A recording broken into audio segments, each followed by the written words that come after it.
So, Lachie, as two creatives, we both have very unstructured lifestyles and we have come to accept that. Yeah. And with discipline comes structure. So we navigate every day, every week, what it is to be a creative that is disciplined and well balanced in every area of life. Because try our best. We constantly feel like we're lagging behind and we could be doing better when it comes to structure. And we have to accept at this stage at least, structure isn't very stable at this time. And that is okay.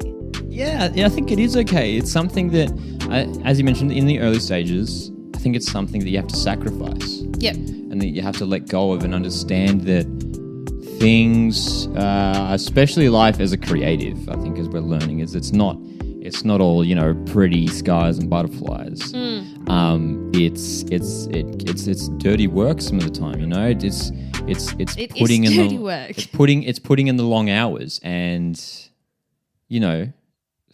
and that often pays off. If you put in the hard work, you often see it pay off in other things. And I think that's just life as being an entrepreneur. Like, it doesn't even have to be in a creative sense, in any sense. Yeah. It's interesting. Yeah, whether it's an entrepreneur in a business that you are creating for the output of others, or the entrepreneur of your own life, a creative or non-creative, just trying to structure your life around so many areas that you're balancing.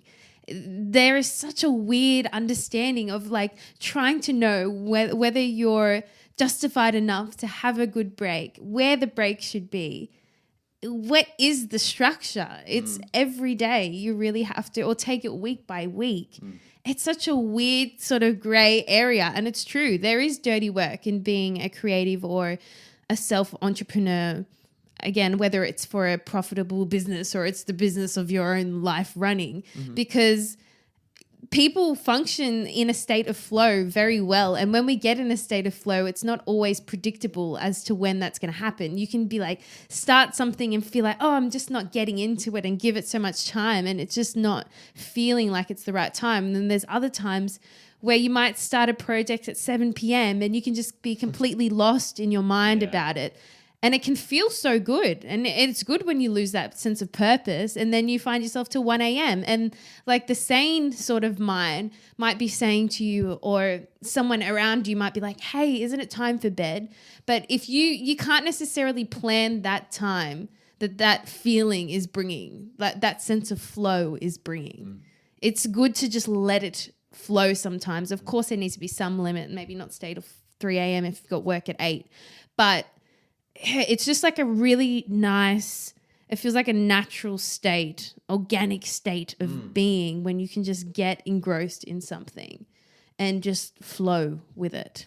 Yeah, it's a funny thing because I think we're raised, just in sort of the Western culture we're raised in, to sort of live a 9-to-5 life. And there's a lot of structure to life, and there's the systems are put in place just to have that structure, it's very regimented. And I think sometimes when you enter your 20s and you start to create a life for yourself and explore your passions and your career, it can be a crazy time. And like you said, sometimes staying up late at night working on a project, and again, sort of, really focusing on the creative aspect of things as we're both involved in creative fields. But it's you just have to understand that that's just sort of the way it works. There isn't such thing. I mean, that's actually something that I've been tackling a lot in this past few months in terms of knowing when to shut off. Like, there's been some nights where I'm like up to midnight, like making like Instagram posts, and it's like, when do I actually shut off? Like, especially like being like a full-time artist. Well, not a full-time artist, but like me being an artist, it's basically all the time. Like, I can jump on Instagram and like respond to comments when I'm like in bed at like midnight or whatever. And it's like there's no like actual hours to this. This is just like all the time or whenever. Like, it's funny. And I think it takes some time. I don't know. I think it's important when in that sort of sense, if you do have a project that's like that, that's basically 24/7, to create some sort of barrier, some borders here and there, to give yourself some sort of respite, I guess. And that's the other thing. Even if you have a passion, even if you have something that you absolutely love, you can't do it all the time. No one can do the same thing all the time, no matter how much you love it, right? You're always going to need to take a break, do something different.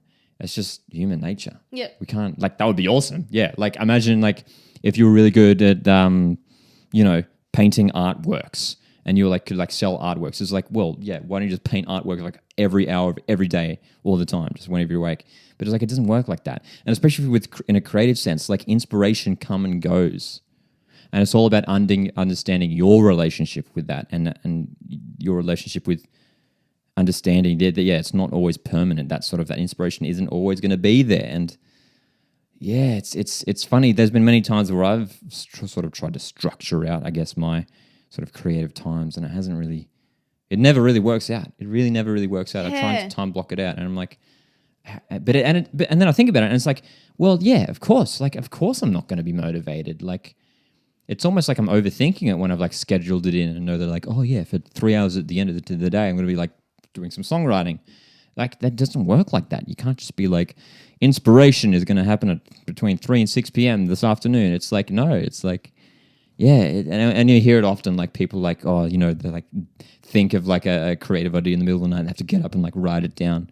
That's not something that happens to me, but I know that it does happen to a lot of creative people. But and even in the shower, like, a lot of ideas happen in the shower as well. So yeah, it's a crazy lifestyle, isn't it? Yeah. I think it's freeing to accept that this lifestyle is a lifestyle in its own. It's not, rather than trying to make it something that it's not, accepting that it is what it is. And each day assessing, okay, I've really worked so hard, so tonight I'm going to have this, and if you can do it month by month, great. I'm sure that's the ideal state for everyone, because we all thrive with structure. It's a great sense, and we need structure as human beings. We can't be sitting indoors all day. Yeah, you can't be doing one thing, one activity solely. You go insane. Your brain's too close to something. We need perspective always. We need new influences. We need to broaden our understanding and never be too close to one thing. So yeah, I think it's really important that we do get different influences. It's so refreshing, and accepting that our structure in our life cannot, you can't force it to be something that it's not at this moment. And I feel like I've been doing that a lot. I keep wanting it to be something. And the nature of my job, it's casual work, the nature of how you and I are balancing both our creative schedules. There's things that pop up in both of our creative lives, shows that we're both doing randomly, things pop up here and there. Some things take priority over others, and they're not necessarily things that we get that much time notice about. So accepting that is okay, and factoring in things around that, trying to make little efforts to in the best way that we can, rather than, and it comes back to our episode about productive resting. So also, like, before bed, just because you've had like a hectic day, choosing that productive rest more intentionally, so that you can hopefully be more intentional about the next day, sleeping, going to bed earlier, those small, tiny choices. We still have the chance to make those small choices amongst the chaos of feeling like we're buzzing around doing all these crazy things and a day becomes so hectic. There are small choices within that day that we can make. There are healthier options that we can take for food, of course, sometimes. Yeah, I find myself, as I've quoted before, going through Macca's drive-through. And that feels like the only sanely possible thing that I can do in that moment. And I accept sometimes, like, okay, well, I'm going to make up for that later by making a fresh meal for dinner. And for the next week, I'm going to really try not to go back to McDonald's. Like, yeah, accepting sometimes that is part of the process, but also being strict enough to know, like, this can't be a continuous thing. But some days it's got to, like, I've got to just give. Like, I've just got to, I accept it for this day. It's not the total day. And other days need to be slower. And I feel like sometimes we get so used to days being so packed that when a day is slow, we're like, what the heck? Like, am I not doing enough? And it's actually good for your body to just recuperate, because most of your days are unnaturally as creatives, in both of our experiences, a lot of our days are very unnaturally chaotic from here to there. And sometimes we kind of for myself, I accept that as the new normal. And then when days are slower, I feel guilty that I'm like, oh, I could have on another day when I was bouncing around, I did this, that. I was up to and I got all these things done. And then getting one thing or two things done on another day, it's like, oh, shit, on a different day, I would have gotten so much more. But no, that is not a natural state of being. One chaotic day could make up for 3 days of a normal person's life of being like structurally do you know what I mean? Structurally productive around, which is obviously more consistent for some people, but it's not always the way that you can necessarily, we can't predict as creatives that don't have this sort of set structural life at this point anyway. We can't always predict how it's we can't always structure in a consistent manner. No. And it's funny, I like so you mentioned there just before, like there's sometimes I feel like for me, like there's sometimes, it's not just days, but there's sometimes weeks that are absolutely hectic and crazy and there's just so much going on. And then there's weeks where it's like really quiet and chill. And it's funny. It's a weird balance. And it's like, and it almost makes me think, it's like, is that my fault? Like, am I doing something wrong with my scheduling where I'm like for some reason packing like all these tasks and like events in like 1 week or in like 1 day, and then all of a sudden it's funny. It's like sometimes I feel like that I need a rhythm to my life in a sense.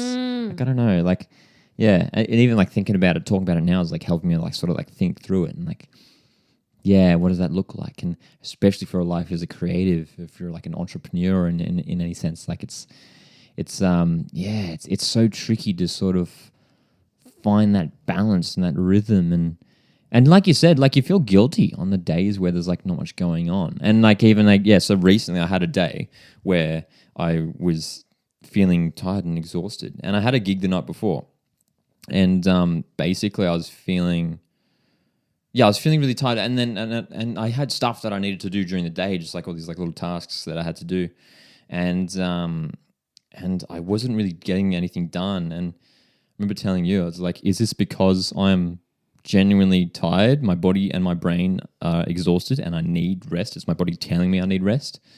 Or am I simply just being lazy, right? And I was like, am I just like that? And that's the other thing as well. Like sometimes like I lie down, like if I'm feeling tired, and I'm like, is that just like encouraging the tiredness? And you're like, sometimes like, I know it's something that you've done before, like in the middle of the day, you might go out for a run or a walk just to sort of like get that little bit of a boost. And sometimes that can be a really, really good thing just to give you a little kickstart, just a little, kick up the butt to get back on the right track for the day. Yeah, I definitely struggle with that whole lazy thing. It's in the mornings. That's like the worst time for me is if I have the day all self-managed, I'm going to call it the entrepreneur, managing my own day, not a business, but managing my life. When I have a day for that, say I've got it set aside for all my own life admin, uni stuff, then I struggle in the mornings big time knowing whether like I ideally think, okay, 7 a.m. is a good time to wake up. 7 a.m. goes, I can hear the alarm. I'm thinking, oh man, you're in that really cushy, nice, warm feeling where it's like, oh, like that sweet spot where it's like just half an hour more and I'll be content. And then you set it again, or just another half an hour. And like, that is my guilty crap. Like I need to get over that. And that's where I'm the most like, do I really need this sleep because my body's like begging me for it? Or is this just my own laziness? That's the one point where it's like really hard for me to read. And overall, I think that's just laziness. But it's so important to assess that. And it's so hard in the morning, especially to assess that because you can wake up feeling like you need a solid 3 more hours. But if you just get up out of bed and start moving after you get through that first half hour, you can feel fresh again. I mean, I'm surviving off 4 hours of sleep after last night. And man, like the first half hour this morning was hell, but now it's 9 p.m. at night and I'm feeling good. Yeah. And it's not a productive, of course, this is a chaotic day, chaotic 2 days, and I'm going to plan to rejuvenate over the next few days. Yeah. But keeping, the main point is accepting that some days are going to be extremely chaotic and we can't have all or either, too much of either. but it's a constant. And I think it's very good for us, like, especially, like, I remember last night messaging you, coming back on a late train home, like, Lachie, I don't know whether I should study on this train home. It's nice to have people that like are level-headed around you when you don't feel so level-headed in that sense, like in that moment, to have their encouragement. And you're like, Lena, don't study, just take the night off. It's good to have that encouragement from people that because you can be so much more judgmental of yourself and others. It's nice to get that that grounding from someone else on the outside. And I think that's so important. Oh, 100%. Having that like, external perspective and having people that have a similar mindset to you, just to sort of, they just help you guide. And it's important to find people that aren't necessarily overbearing. You don't want to have people that sort of like dominate or have a negative influence on your life. Finding people with a similar mindset and can sort of, I guess, sympathize with your situation at times and know the right things to say. Not know and not say the things that they want to hear, but say the things that they need to hear. Yes. Is that what I'm trying to say? Yeah, that's what I'm trying to say. But yeah, just like, and those are the best people to be around when they don't have to be afraid of like hurting someone's feelings, because it's like, no, this is like what the best thing for you and the best thing, moving forward. It's such a massive thing. And especially, if you have like a crazy lifestyle and if you're especially being a creative and stuff like that, just having that support network is such a crucial thing. It's so massive. And that's something that I've learned. And, it helps. Like, I mean, even something that I've found recently is that, like, in discussing things and, a lot of time being a creative is spent inside your own head and thinking about your own things and your own thoughts and plans and dreams. And it can be so beneficial just to help you work through it when you like let that out and just communicate it. I mean, it goes back to, even just like touching on like mental health. Like, it's a similar thing with mental health. Like, that's just the same thing, right? Like, sometimes letting it out and like just simply communicating it with someone, and then someone that you can trust, obviously, just like sort of can be there just to at least hear it. And that alone, just that simple act of like just speaking your mind, can be so therapeutic. Yeah. So yeah, I've always had that. I remember a teacher at my school, Mr. Akins, was like, you always need to, if something's on your heart, like, you need to express it, you need to share it. And I've always had that motto. Like, that was a very pivotal moment in my life as a child, hearing those words. And no matter how distressing the thoughts that I'm having, I've always let them out. And when you let them out, they no longer hold power over you. And it's so, it just feels, it's so good to have someone around you that sees the best in you and reminds you of the best in you when you don't see it for yourself. Even if they don't say anything, just hearing you and being okay to hear it. It just is like a release of that, whatever feels like it's clinging on. It's a very nice release. And even go back to the mornings thing. I mean, because that's what I wanted to say on the mornings thing, is that like, I think a lot of your day starts from how you start your morning. A lot of just the pattern that you create for the day. And that's something that I'm starting to learn about a lot.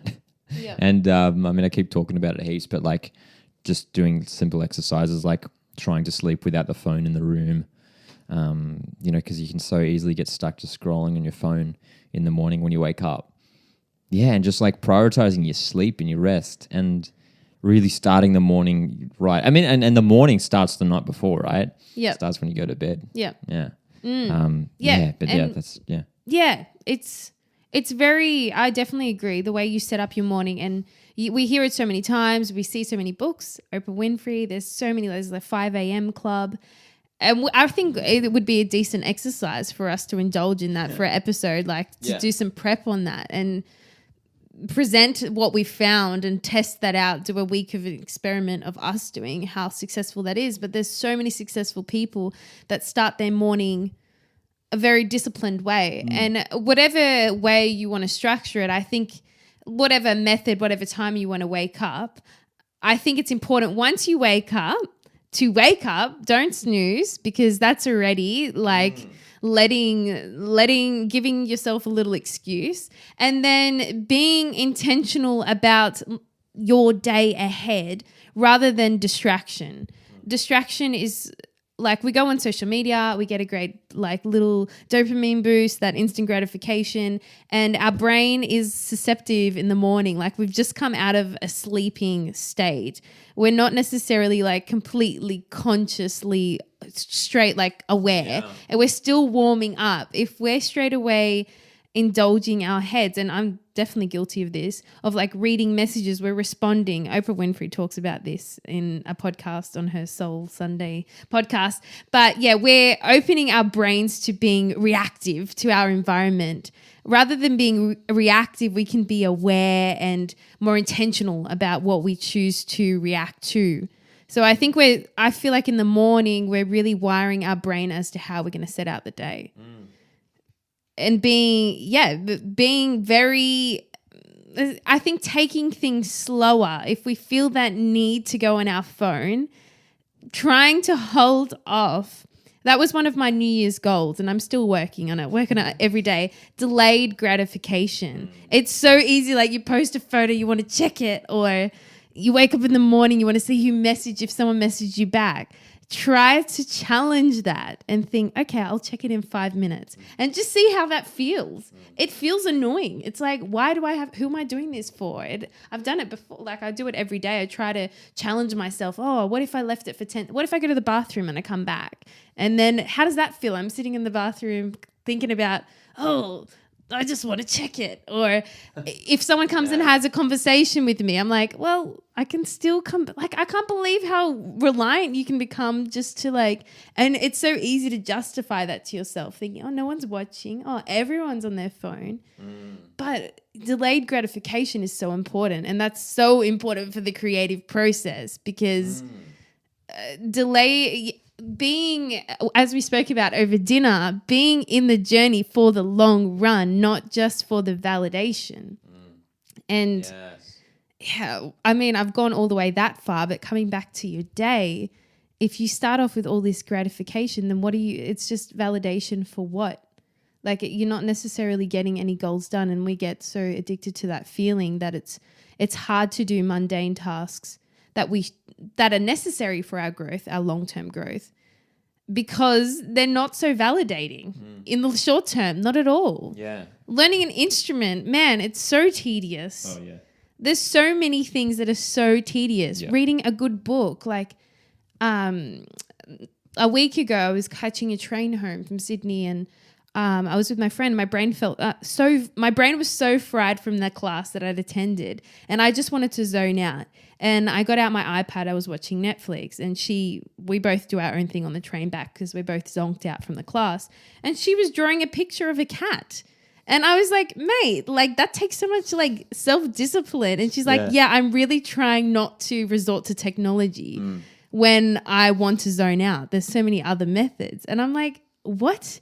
Like, that is so cool. And just that's such a discipline in itself, not for the that's not going to get her any gratification, not a quick laugh or that's just for the sake and beauty of just getting in a state of flow and reading a good book. That's tedious in itself, and actually finishing things. We've talked about this off air, but actually finishing small tasks, tasks is so important to gaining momentum. Yeah. Yeah. There's so many points that you had there. I mean, I want to go back to talking about the delayed gratification in terms of like receiving that gratification and how that impacts your journey as a creative as well. And it's interesting. So Gary Vee talks about, I recently saw a video where he was talking about how it's important not to listen to, like, you've got positive comments and people that are like supporting you and giving you all this positive feedback and like, yeah, it's so good. And then you've got like all the haters and all the bad comments. And of course, like, we know, like, it's important not to, really take to heart the negative comments and the haters and like sort of just the trolls and the negative comments that can be out there, but also mute out the positive feedback as well. Not disregard it, but don't let it affect your journey in a way. And I think that's interesting. I think it's an interesting point in terms of yeah, just that trajectory. And you mentioned before, like having that, doing something like starting a creative journey for the long-term aspects, not necessarily just for like the achievements that you're going to get, like the wins or the validation. And I thought that was really compelling. Like I never really like thought about it in that way, in terms of like, yeah, I think it's so easy to get carried away from the positive feedback and think, man, like, oh man, yeah, look at me, I'm killing it. And so at the same time, that can sometimes blunt your, I guess, your passion, not your passion, but it blunts like how your direction a little bit in a way. I mean, it can encourage you a bit, but I think it's important to keep that perspective and just be really, it puts you off center a little bit. I think it's important to be centered and really just confident in yourself and your own journey. And sometimes if you can have too many comments one way or the other, it can sort of throw you off your journey. I don't know. Have you got any thoughts on that in terms of the positive and the haters? I don't know. Like I just thought it was really interesting.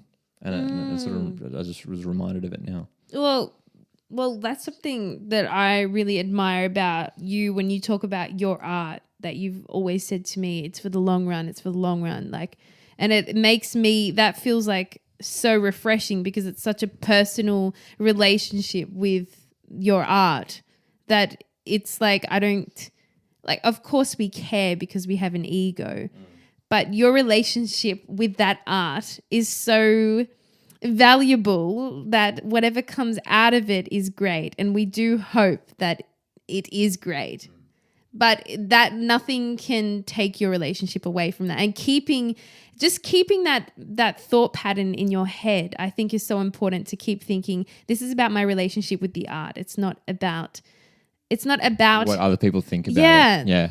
I think that's really freeing as well. It's a very freeing perspective, because there's a storm coming, maybe. I don't think it is a storm. Just things moving. I think it takes the pressure off.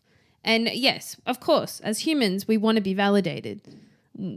We do things every day to be validated, and we do things for ourselves to feel validated within ourselves. But then that's an influence from the external of how to validate yourself. But whatever, if you feel good doing an activity, it's important that with your perspective, I admire so much, is that your relationship with that activity is always going to continue. And that's such a personal thing to you, regardless of how other people perceive that relationship with that activity. Yeah. I think it's if you're creative, I think it's just such a good tip to really think about, to really have a personal relationship with it. And in a way, sort of really engage yourself, be in love. Man, how can I say this? Like, just be in love with what you're doing and really find that thing that really sparks your joy. And if you find that, and once you do find it, you sort of know, it just like clicks. And then nothing can sort of tear that down from you, right? And that's sort of the place you want to, I think that's where success is created. I think that's where successful people come from, is that when you have that thing, and then you sort of know that you're just on that path and you're on that journey, and thinking about just the long term, and when you're in that mindset, no, it doesn't matter what anyone says, it's not going to sway you from that path. And it's like, it just doesn't matter, because you have that personal relationship. It's like, no, it's like, I know what I'm doing. I'm so confident in myself and like my art, and you can just sort of get striving on that journey. Interesting stuff. Hey. Yeah. And creative lives. It can be crazy though. Yeah. I think it's so important, and it's such a nice feeling when you do find that thing. It's like the greatest feeling when you find, because it is hard sometimes to like to know where your place is, and we do need validation at some, like, I mean, it's certainly a natural thing. I'll like give an example. Last night I had a performance, and I was hella nervous because I haven't performed on stage for a while, and having the validation, called my mum before. I was like, Mom, I'm shitting my pants. Like, oh my God, I'm so nervous. I don't know why. And she's like, Helena, like, this is your thing. This is your thing. Like, what are you nervous? Like, you do this so well at home. You do it everywhere. Like, this is your thing. And I was like, it is my thing. This is not about anyone. I'm nervous about other people's perspective of my thing. This is I'm doing what I do best with other people seeing. Like, so that was just a really nice reminder. I was getting validated by her, but I was also being grounded by her, thinking like, I'm showcasing my relationship to performing. And at the core of it, I'm doing what I love. Like, I'm doing an activity that I personally love. And it was just so nice to think it's not about anyone else. It's about how I feel about this. And that was just like, that really grounded me for the night. I was thinking, I'm so lucky that I get to do this thing. And I found this thing that feels so good. And at the end of the day, that's like the most important thing. Like you and your relationship to your art, and what does that mean to you? And yeah, that's so cool. And yeah, and again, it goes back to the sort of like having the people around you just to bring you that perspective. And it doesn't necessarily have to be like positive affirmation, but yeah, like your mum just like bringing you that perspective, just bringing it back. It's like, yes, this is what you're meant to be doing. You are talented and you can do this. And it's just, yeah. And it like sort of just resets your brain. It's like, yes, yeah, no, you're right. I can do this. This is my thing. And yeah, so cool. Yeah. Wow. So wholesome. Yeah. This feels so good. And like, I mean, hopefully if you're creative, and that's the thing, I think for our podcast, I think a lot of our audience probably is creative. Yeah. It doesn't even matter if you're not. Like, you can even take some of these points. Everyone's creative in some sense, I think. I guess so. There's like different, even gardening is creative. Putting a meal together is creative. It's true, yeah. Yeah. I think everyone is creative. Just naturally as humans, we create art. In just everything, I guess. Yeah. But hopefully this has sort of stemmed some ideas and some conversation. Yes. In the brains of the listeners. And if you haven't found your thing, trust me, you will find it. We have discussed it before, but just exposing, trying. Just with time, just patience, time. It will happen. And just even if you have found your thing and you haven't done it for a while, just do it. Just do it. No matter how like out of depth you feel, just put your foot back into that water and just it will feel so good. It like reminds when for my thing is performing and entertaining. When I do it, I'm like reminded as to no matter what purpose there is as human beings on this big planet, this feels like a hyper real like experience. This feels like ecstasy. Not that I would ever take it, but it feels like the ultimate feeling. And I think, well, this is what makes life worth living. It's the thing that sort of like transcends. It feels like you're sort of like transcending everything. Yeah, it's like that little bit of just like it's hard to explain. Yeah, supernatural sort of like magic like this.